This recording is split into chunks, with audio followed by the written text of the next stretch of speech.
لا يزيغ عنها إلا هالك. أما بعد فأعوذ بالله من الشيطان الرجيم. يؤتي الحكمة من يشاء ومن يؤت الحكمة فقد أوتي خيرا كثيرا وما يذكر إلا أولو الألباب. فضیلت مآب علماء کرام، قرائے کرام، اللہ کے سب تکریم سامعین مکرم، اللہ ذوالجلال کا بے پناہ احسان ہے جس نے ہمیں پیدا کیا اور پھر ہماری رشد و ہدایت کے لیے نوشتہ ہدایت قرآن مجید کو نازل کیا،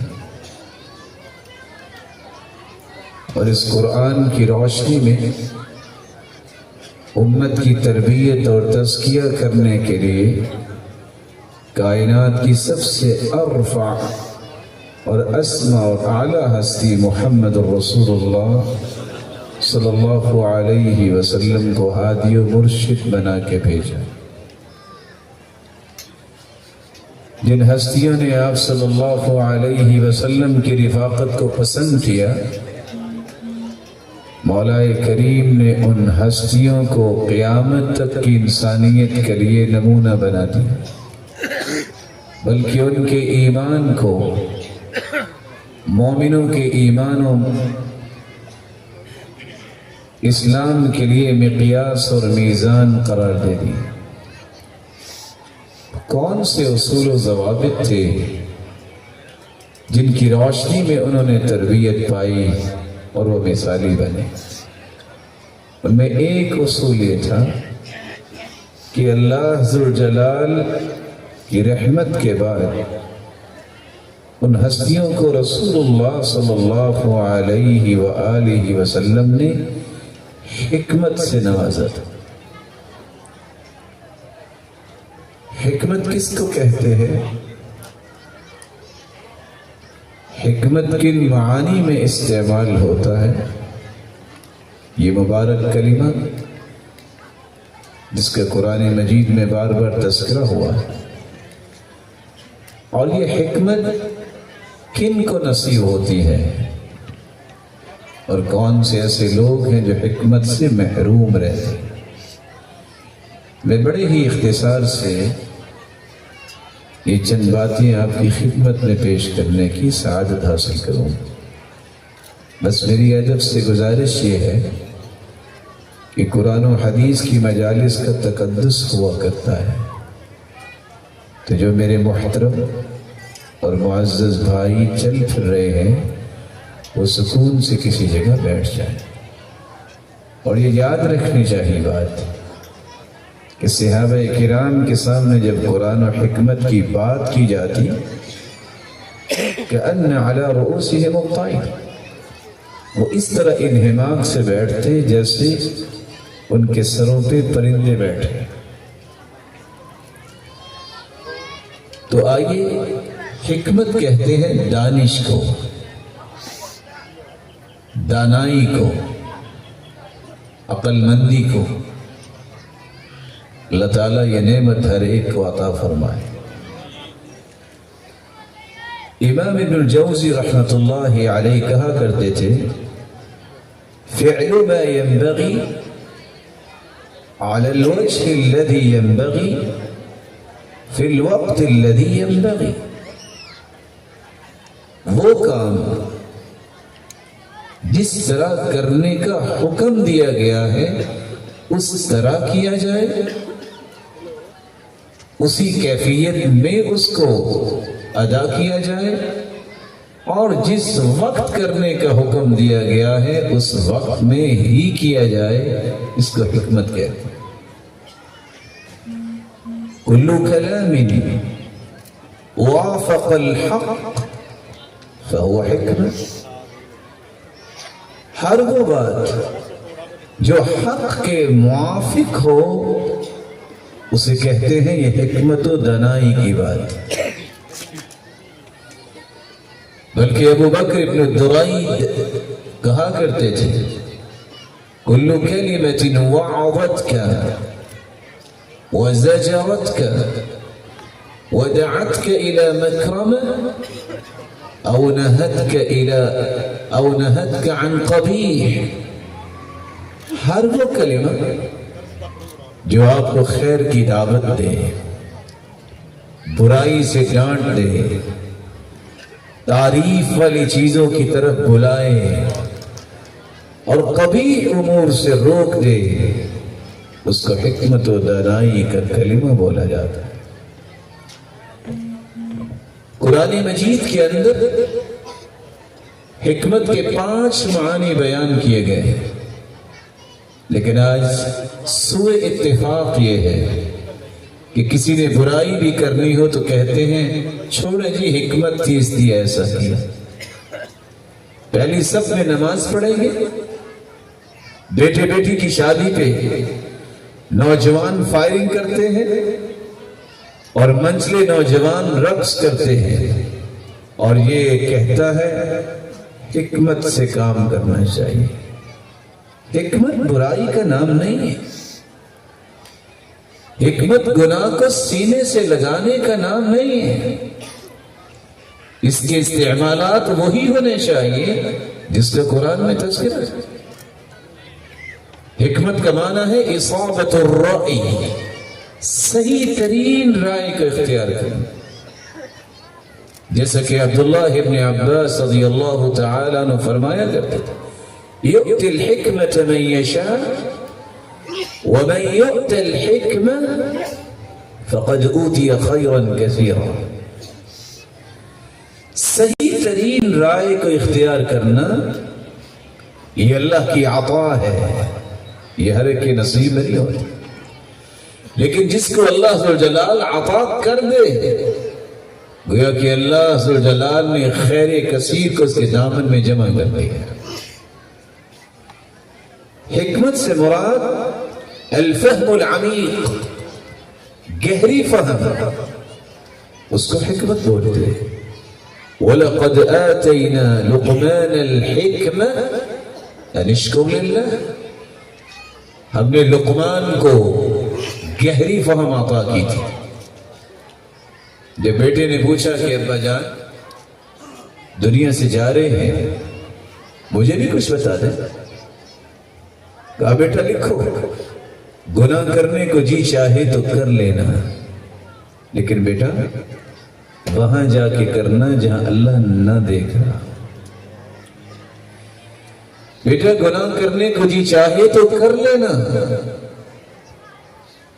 لیکن اللہ کی زمین پہ نہ کرنا، کسی اور جگہ جا کے کر لے۔ کہاں جائے گا؟ یا معشر الجن والانس ان استطعتم ان تنفذوا من اقطار السماوات والارض فانفذوا لا تنفذون الا بسلطان۔ کہاں جائے گا؟ بیٹا گناہ کرنے کو جی چاہے تو کر لینا، لیکن اتنا ہی گناہ کرنا جتنی تمہارے جسم میں سزا سہنے کی طاقت موجود ہے۔ حکمت سے مراد جہاں گہری فہم ہے، صحیح ترین رائے ہے، وہاں حکمت سے مراد وہ بات ہے جس سے انسان کی عقل کا زاویہ درست ہوتا ہے۔ حکمت بالغہ فما تغنی النذر۔ اللہ ذوالجلال جس نے حکمت کو اتارا ہے، ایسی بات اس سے خشیت پیدا ہوتی ہے۔ بلکہ گانے سننے سے خشیت پیدا ہوتی ہے۔ الغناء ینبت النفاق، گانا تو انسان کے دل میں منافقت پیدا کرتا ہے، تو یہ کیسے حکمت ہوگی؟ آج اس مبارک لفظ کو مظلوم بنا دیا گیا، ہر برا برائی کرتے وقت لیبل لگاتا ہے بس حکمت سے ہی چلنا چاہیے۔ نہیں میرے معزز، حکمت اس کو کہتے ہیں جس سے اللہ کا خوف پیدا ہو۔ حکمت کا ایک چوتھا معنی ہے سنت۔ اللہ عز و جلال قرآن مجید میں فرماتے ہیں کس طرح اپنے نبی کی حکایت کرتے ہوئے ربنا وابعث فیہم رسولا منہم یتلو علیہم آیاتک ویعلمہم الکتاب والحکمہ. ابراہیم علیہ السلام نے دعا کی تھی مولا کریم گھر تو بنا دیا تیرے حکم سے، ایک تو اس کو قبول فرما، دوسرا ایک ایسی ہستی کو بھجوا جو ان کو کتاب و حکمت کی تعلیم دے. اللہ کے رسول صلی اللہ علیہ وسلم نے قرآن کی بھی تعلیم دی، اور حکمت و دانائی اور دانش سب سے بڑی وہ ہے جس کو حدیث کہتے ہیں، جس کو سنت کہتے ہیں. حکمت کا ایک پانچواں معنی ہے نبوت. وَآتَيْنَاهُ الْحِكْمَةَ وَفَصْلَ الْخِطَابِ. داؤد علیہ السلام کو ہم نے بادشاہت بھی دی، نبوت بھی دی، اور کیا کمال کی گفتگو کا انداز بھی دیا. تو یہ یاد رہنا چاہیے، صرف وہی بات حکمت ہوگی، یہ صحیح ترین بات ہوگی جو گہری فہم پر مشتمل ہوگی، جس کو سننے سے خشیت الہی پیدا ہو، جس پر سنت اور حدیث کی چھاپ ہو، وہ بات جو انبیاء و رسل کی زندگیوں کو واضح کرنے والی ہے. اللہ ذو الجلال ایسی حکمت ہر ایک کو نصیب فرما. سلیمان ابن عبد الملک جب پوچھتے ہیں پوچھنے والے سے یا ابا حازم ای الناس اکیس، روئے زمین میں بسنے والے انسانوں میں سب سے زیرک کون ہے، عقل مند کون ہے؟ کہا بتا دو. مسکرا کے کہتے ہیں پوچھا تو اسی لیے تھا. قال من تعلم الحکمہ وعلمہ الناس. روئے زمین پہ بسنے والے انسانوں میں سب سے عقل مند وہ ہے جو حکمت و دانائی کو سیکھتا ہے اور پھر لوگوں کو سکھاتا ہے. رسول اللہ صلی اللہ علیہ وسلم نے تو فرمایا تھا لا حسد الا فی اثنتین. پوری کائنات میں دو ہی لوگ قابل رشک ہیں. رجل آتاہ اللہ مالا فسلط على ہلکته فی الحق. مال تو ملا ہے اسے، لیکن اللہ جلال اسے توفیق دیتے ہیں کہ مال کو دین کی سربلندی کے لیے ہر وقت لوٹاتا ہی رہتا. اور رجل، اور دوسرا وہ شخص جو قابل رشک ہے، جس کو اللہ عز و جلال نے حکمت و دانائی سے نوازا. فَهُوَ يَقْضِي بِهَا وَيُعَلِّمُهَا. اس کے فیصلے حکمت کے مطابق ہوتے ہیں، حدیث کی روشنی میں ہوتے ہیں. اس کی ڈیسیژنز اس میں چھاپ ہوتی ہے تو اللہ کے رسول کے فرامین کی ہوتی ہے. وَيُعَلِّمُهَا صرف اس کے فیصلے نہیں بلکہ اس کی زندگی کا تھیم یہ ہے کہ اس حکمت کو میں نے دنیا کے کونے کونے تک پہنچانا ہے. اس کی تعلیم اور تربیت میں اپنی صلاحیتوں کو وقف کرتا ہے.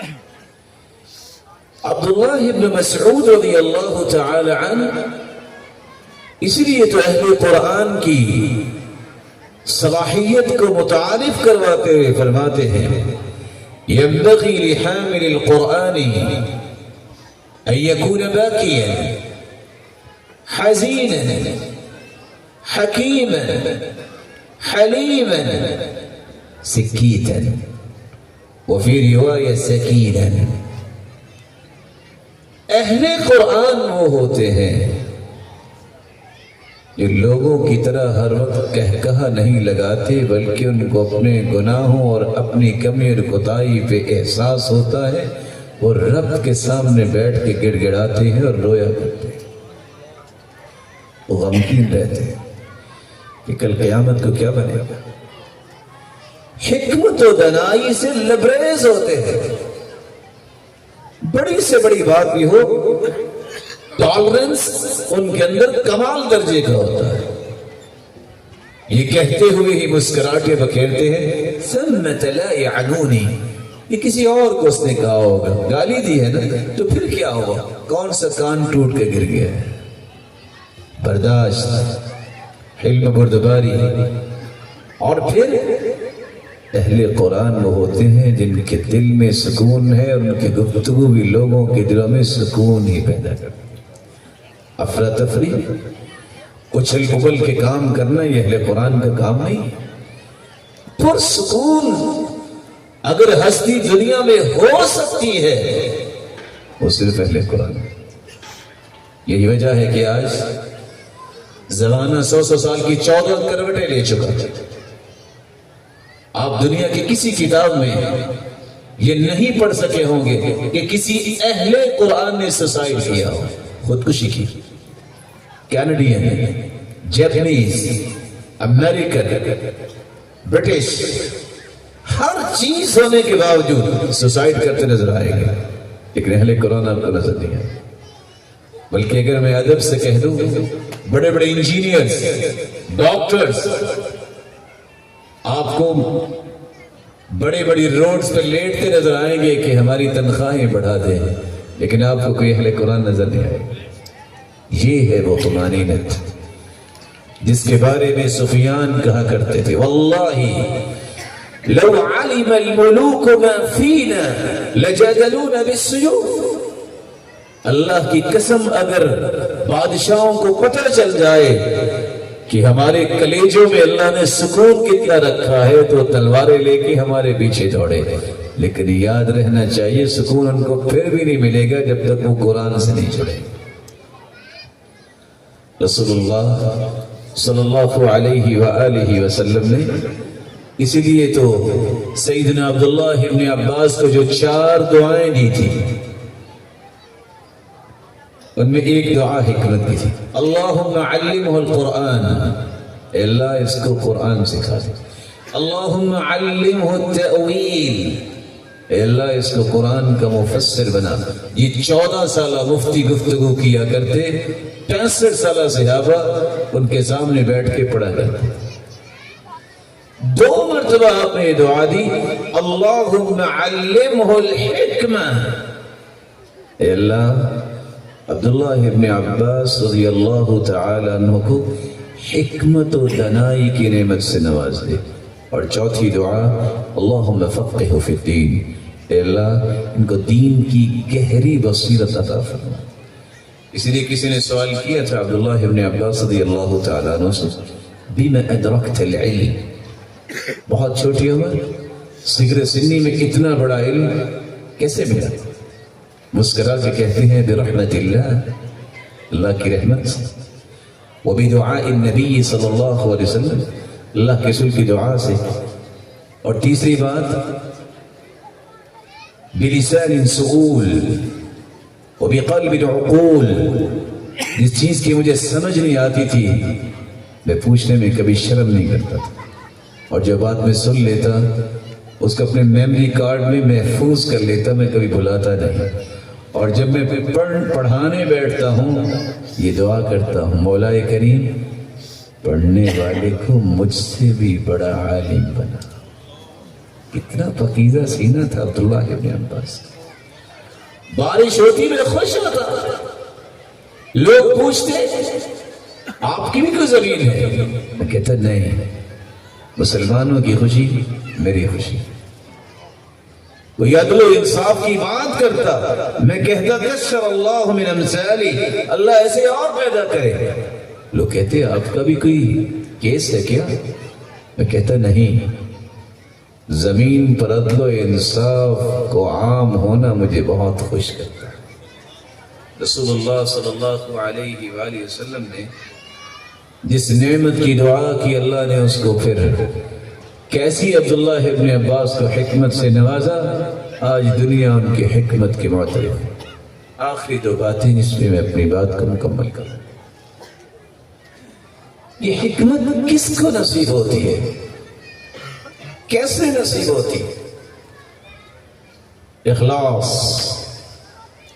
والصدق مع اللہ، جب تک اخلاص نہیں ہے، اور اللہ ذو جلال کے ساتھ سچے دل کے ساتھ انسان نہیں جڑتا، حکمت نصیب نہیں ہوتی۔ سفیان بن عیینہ رحمہ اللہ رحمۃ واسعہ کہا کرتے تھے ما اخلص عبد للہ 40 یوما الا انبت اللہ فی قلبہ الحکمت نباتا، 40 دن کو اپنی نیت کو خالص کر کے کام کرنا شروع کر دے، 40 دنوں کے بعد اللہ ذو جلال اس کے دل میں حکمت کا پودا لگا دیتے۔ فضیل بن عیاض رحمہ اللہ کہا کرتے تھے من اخلص للہ، جو اللہ ذو جلال کے لیے اخلاص کو اختیار کرتا ہے، اورثہ اللہ الحکمہ، اللہ اسے حکمت وراثت کے طور پہ عطا کر دی۔ اور یحییٰ بن معاذ نے تو کمال کر دیا یہ بات کہہ کر من اشخص بقلبہ الی اللہ، جس شخص نے زبان سے نہیں دل کی اتھا گہرائیوں سے اللہ ذو جلال کی طرف توجہ کر لی، انفتحت ینابیع الحکمہ من قلبہ وجرت علی لسانہ، اللہ ذو جلال اس کے دل میں حکمت کے چشمے جاری کر دیتے ہیں جو الفاظ بن کے اس کی زبان پہ جاری ہو جاتے ہیں۔ الاخلاص والصدق مع اللہ، جب تک اخلاص نہیں ہے، جب تک اللہ ذو جلال کے ساتھ دل کی سچائی نہیں ہے، حکمت نصیب نہیں ہوتی۔ حکمت کو حاصل کرنے کا ایک دوسرا طریقہ بھی ہے۔ سیدنا حسن بصری رحمۃ اللہ علیہ فرمایا کرتے تھے من احسن عبادت اللہ فی شبیبتہ لقاہ اللہ الحکمہ عند کبر سنہ، جو جوانی میں خوبصورت عبادت کرتا ہے، زندگی کی آخری رمق تک اللہ ذو جلال اسے حکمت کی نعمت سے سرفراز رکھتے۔ اپنی عبادت کو خوبصورت بنانا یہ حکمت کے حصول کا آسان ترین طریقہ، اور شاید کہ آپ کے علم میں ہوگا ضرور، ہم سب کے سروں کے تاج علماء کرام نے بتایا ہوگا، رسول اکرم صلی اللہ علیہ وسلم نے فرمایا کہ ایک ایسا وقت آئے گا لوگ نماز پڑھیں گے، ان الرجل لیصلی 60 سنہ وما تقبل له صلاته، صحیح الجامع کی روایت ہے، رسول اکرم صلی اللہ علیہ وسلم نے فرمایا ایک شخص 60 سال نماز پڑھے لیکن قیامت کے دن اس کی ایک بھی نماز قبول نہیں ہوگی۔ یا اللہ، ویش المشکل عنده، کیا ہے اس کو مصیبت؟ ہو سکتا ہے کہ سوچے کہ اس نے وضو نہیں کیا ہوگا، ڈیفینیٹ، جس کا وضو نہیں اس کی نماز نہیں ہے، لا صلاۃ لمن لا وضوء له۔ اہل علم بیٹھے، ہو سکتا ہے کہ سوچے اس نے سورۃ الفاتحہ نہیں پڑھی ہوگی، بلا شبہ لا صلاۃ لمن لم يقرأ بفاتحة الكتاب، جس سورۃ الفاتحہ نہیں پڑھتا اس کی نماز نہیں ہوتی۔ سبب کیا ہے اور 60 سال سے مراد کیا ہے؟ مروا اولادکم بالصلاة وهم ابناء 7 سنین واضربوهم علیہا اذا بلغوا 10، 10 سال میں مار کے نماز پڑھانی چاہیے، 7 سال میں نماز کا حکم دینا چاہیے۔ اٹ مینز کہ عمر 70 سال 60 سال نماز پڑھی، ایک بھی نماز قبول نہیں۔ سبب کیا ہے؟ لعلہ یتم الرکوع ولا یتم السجود ویتم السجود ولا یتم الرکوع، اس نے رکوع مکمل کیا ہے تو سجدے مکمل نہیں کیے، سجدے ٹھیک کیے ہیں تو اس کے رکوع میں نقص اور خلل ہے۔ اللہ عز و جلال ہمیں خوبصورت عبادت کرنے کی توفیق عطا فرمائے۔ جب رسول مقبول صلی اللہ علیہ وسلم نے غلام کو دیکھا تھا خوبصورت نماز پڑھتے ہوئے، دیکھا اور نماز سے فارغ ہوئے، کہا ادھر آؤ، جاؤ آج کے بعد آزاد ہو، لکھاری لکھتے ہیں کہ جس خوبصورت نماز نے دنیا میں غلامی سے آزادی دلوائی ہے، ایسی خوبصورت نماز جہنم سے بھی آزاد کروائے۔ ایک تیسرا طریقہ جس سے آپ حکمت اور دانائی کو اپنے دامن میں سمیٹ سکتے ہیں، امام ابن القیم رحمۃ اللہ علیہ بحث کرتے کرتے کیا کہتے ہیں؟ لِكُلِّ بَابٍ مِفْتَاحٌ وَمِفْتَاحُ الْحِكْمَةِ طرد الهوى۔ ہر دروازے کی ایک چابی ہوتی ہے، لیکن کسی نے حکمت کی چابی حاصل کرنی ہے۔ طرد الهوى، جب تک خواہشات کو توڑتا نہیں جو قرآن و سنت کے مقابلے میں ہیں، اس وقت تک اسے حکمت اور دانائی نصیب نہیں ہوتی۔ وَمَنِ اتَّبَعَ هَوَاهُ نَالَ عَدُوُّهُ بُنَاهُ، اور جب کوئی خواہشات میں بہ جاتا ہے، اس کا دشمن ہر خواہش اس پہ پوری کر لیتا ہے۔ سب سے بڑا دشمن شیطان ہے، اور وہ ہر ہتھ کنڈے میں کامیاب ہوتا ہے جو خواہش کا غلام بن جاتا ہے۔ اس لیے اللہ ذوالجلال نے فرمایا ہے أَفَرَأَيْتَ مَنِ اتَّخَذَ إِلَٰهَهُ هَوَاهُ وَأَضَلَّهُ اللَّهُ عَلَىٰ عِلْمٍ وَخَتَمَ عَلَىٰ سَمْعِهِ وَقَلْبِهِ وَجَعَلَ عَلَىٰ بَصَرِهِ غِشَاوَةً۔ جتنا بھی علم پڑھ لے، جو خواہش کا غلام ہے، جو نفس کا مرید ہے، علم کے باوجود اللہ اسے گمراہی رکھتے ہیں۔ خواہشات سے بچنا یہ بہت بڑی نعمت ہے۔ اس لیے امام مجاہد ابن جبر فرمایا کرتے تھے، میں کس نعمت کا شکر ادا کروں؟ اسلام کی نعمت کا شکر ادا کروں کہ اللہ نے مجھے خواہشات کی غلامی سے بچایا ہے، میں اس نعمت کا شکر ادا کروں۔ ایک چوتھا طریقہ جس سے آپ حکمت و دانائی والے بن سکتے ہیں، عمر ابن عبد العزیز رحمۃ اللہ علیہ فرمایا کرتے تھے اذا رأيتم الرجل يطيل الصمت ويهرب من الناس فاقتربوا منه فإنه يلقي الحكمة۔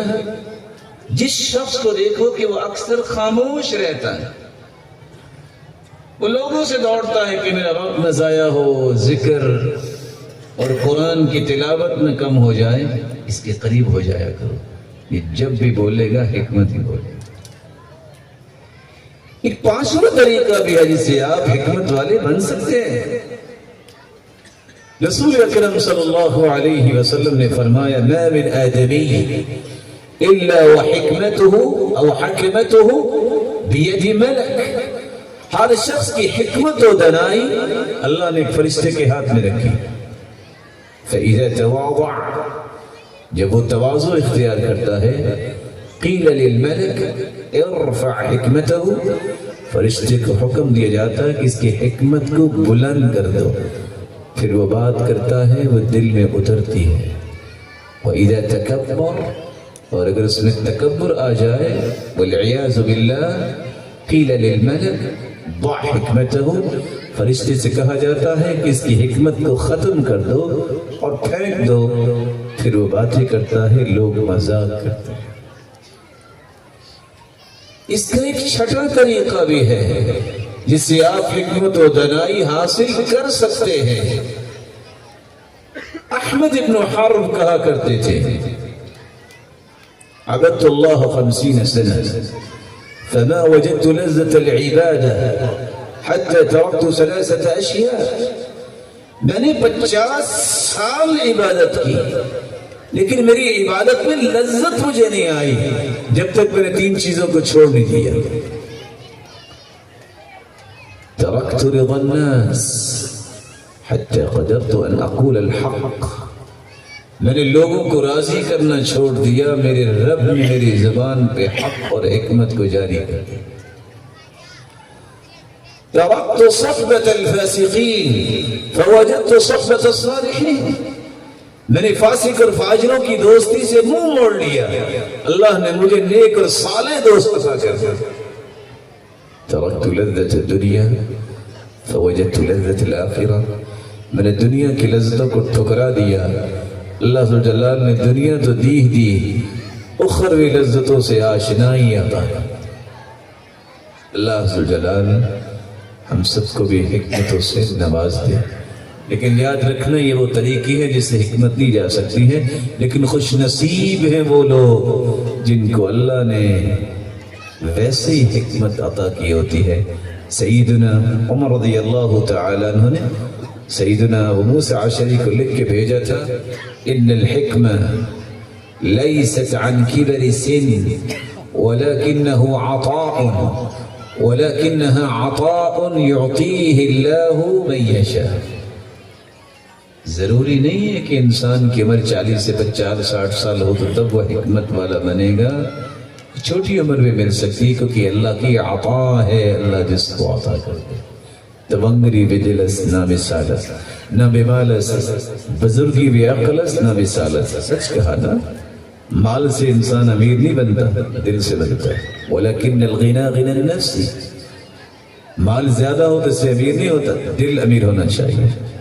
بزرگی سالوں سے نہیں، بعض لوگوں کو اللہ نے گاڈ گفٹڈ بنایا ہوتا ہے، چھوٹی عمر میں بھی اللہ ذو الجلال کی عنایات اور فضل ہوتا ہے کہ اللہ ذو الجلال انہیں حکمت و دانائی سے نواز دیتے۔ آخری بات، کون ہے جو حکمت سے محروم رہتا ہے؟ جس کا قرآن سے تعلق نہیں، حدیث سے تعلق نہیں، کبھی حکمت کی بات نہیں کرے۔ حکمت کا منبع و مصدر ہی قرآن اور حدیث ہے۔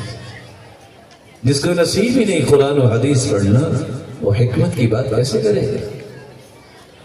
فضیل بن عیاض رحمہ اللہ رحمت واسعہ کہا کرتے تھے، من جالس مع صاحب بدعہ لم يعط الحکمہ، جو بدعتی لوگوں کے ساتھ بیٹھنا پسند کرتا ہے اسے حکمت سے نوازا نہیں جاتا، کیونکہ بدعتی انسان ان اللہ احتاج بالتوبہ احتاج التوبہ احتاج التوبہ، اللہ نے تو پردہ لٹکا دیا، رکاوٹ ڈال دی ہے۔ بدعتی جب تک بدعت کو نہیں چھوڑتا اس کی توبہ بھی قبول نہیں ہے۔ ایسے انسان کے ساتھ بیٹھنا اور اس کو ہی اپنا ہم پیالہ اور ہم نوالا بنانا کہ بس یہ ٹھیک ہے، یہ کبھی حکمت و دانائی سے نوازا نہیں جائے۔ یہ ایک الگ بات ہے کہ آج میز بدل گئے، آج ہر دل عزیز ہونے کے چکر میں ایمان کی قربانیاں دینے کے لیے نوجوان تیار ہو گئے۔ سبب اس کو برداشت نہیں کرتے تھے، دروازہ صرف کھلا رکھتے دعوت کا، توجیہ کا، ارشاد کا، امر بالمعروف کا، لیکن کبھی بھی قلبی محبتوں سے نوازا نہیں کرتے تھے۔ کہ ممکن نہیں ہے کہ اللہ کے رسول کی بات کو حجت نہیں سمجھتا اور کسی اور کی بات کو مقدم کرتا ہے، وہ ہم نوالا ہم پیالہ تو نہیں بن سکتا۔ لا حکمت لجاہل ولا لطائش، امام ابن القیم رحمت اللہ علیہ فرمایا کرتے تھے، جاہل کو بھی حکمت نہیں ملتی اور بہت جلد پیش میں آ جانے والا جلد باز کو بھی کبھی حکمت نہیں ملتی۔ اللہ ذو الجلال سے دعا ہے مولا کریم ہم سب کو حکمت سے نواز دے۔ الہ العالمین جتنے یہ روشن چہرے بیٹھے ہیں سب کو ایمان، صحت، عزت و برکت اور خوشی والی لمبی زندگی عطا فرما۔ مولا کریم صاحب اولاد ہیں تو ان کی اولادوں کو نیک بنا، دست و بازو بنا، آنکھوں کی ٹھنڈک بنا، سب کا جاریہ بنا۔ مال والے ہیں تو ان کے مال میں برکت فرما، شریروں کی شرارت اور حاسدوں کے حسد سے بچا، بے روزگار ہیں تو تونگر بنا دے، مقروض ہے تو غیبی خزانوں سے مدد فرما۔ الہ العالمین جس طرح تیرے یہ پیارے بندے ہیں تیرے دین کی بات سننے کے لیے جمع ہیں، ان سب کو ان کے والدین اور اولادوں کے لیے جنت الفردوس میں جمع فرما، اپنے محبوب کی رفاقت نصیب فرما اور اپنے دیدار کا مستحق بنا۔ اور یہ خوبصورت ادارہ اسٹیبلش ہونے جا رہا ہے جس کا نام ہی الحکمہ ہے، مولا کریم پڑھانے والے اور پڑھنے والوں کو اس حکمت کا اثر لینا اور اس کے پیکر بنا، اور یہاں سے نکلنے والی امت کے رہبر و رہنما بنے، اور جملہ منتظمین اور جملہ محسنین کو اے اللہ اپنی شان اور عظمت کے مطابق دنیا اور آخرت میں عطاؤں سے نواز۔ وآخر دعوانا الحمدللہ۔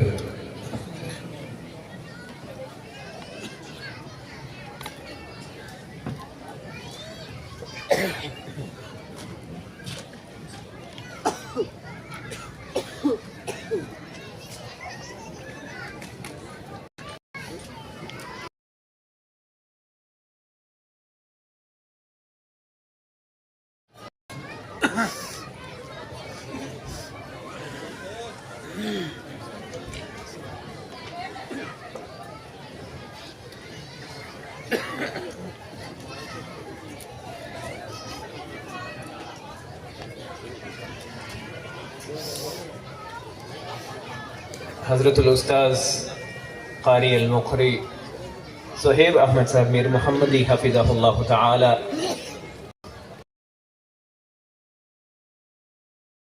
آپ نے بہت سی حکمت بھری باتیں، بہت سے لو و لالا آپ نے اخذ کیے۔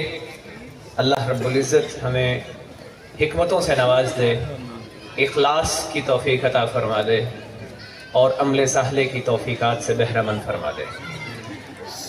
ابھی ایک ترانہ ہے، محترم حذیفہ بھائی آپ کے سامنے جو ہے وہ ترانہ پیش کریں گے، اور انشاءاللہ العزیز اس کے بعد محترم قرائے کرام